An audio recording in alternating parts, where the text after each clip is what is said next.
The task today, guys, is to introduce creativity into programming.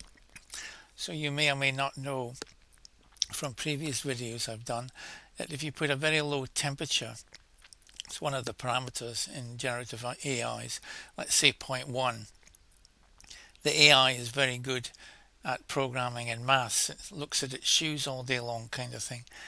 Uh, Perhaps a good engineer as well, but it's not very creative.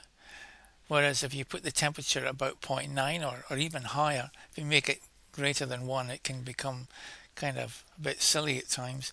It becomes very creative, but it's not very good at programming, the other way around. So it can be good at programming and not creative, or very creative and not good at maths and programming. So what we do, and this is a well-known technique apparently, and well, I had the idea myself, but then of course everybody thought about it before me anyway, is you vary the temperature. So you start off and you say, be creative and have this wild idea, and then change the temperature down, and then let's rationalize it into something that actually works. If you think about it, you might want to think about it in terms of your brain having two halves or something, the mind and the intellect, and the mind having these flashes of inspiration, but they're not very rational, and the intellect pulling things down into having rational thoughts. So let's give it a task that's creative, which is just a silly prompt, and see what it can do. Do something really cool with stars, and also put audio into it with strange sounds that you generate. See what it does with that. Imagining a creative approach. Thanks, Stuart.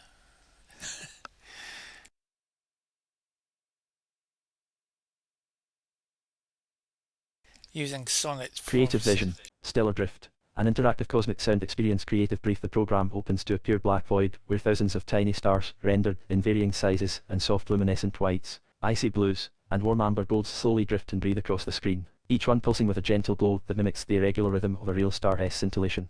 When the user moves their mouse, nearby stars are magnetically pulled toward the cursor like cosmic dust being drawn into a gravity well. Now coding it. Starting up.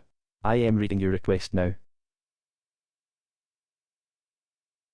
I stopped the speech because it goes on a bit. So you're just waiting for the program, which will appear here in the coding window, and at least the code will. Hopefully we'll get a pop-up of the program.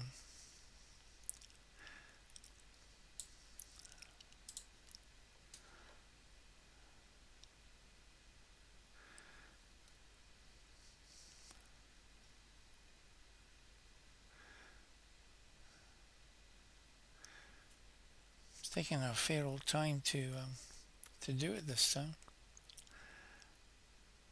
Oh, here it goes. Oh wow, amazing.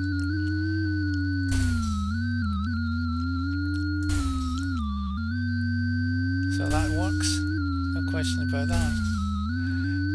People say that AI can't be creative.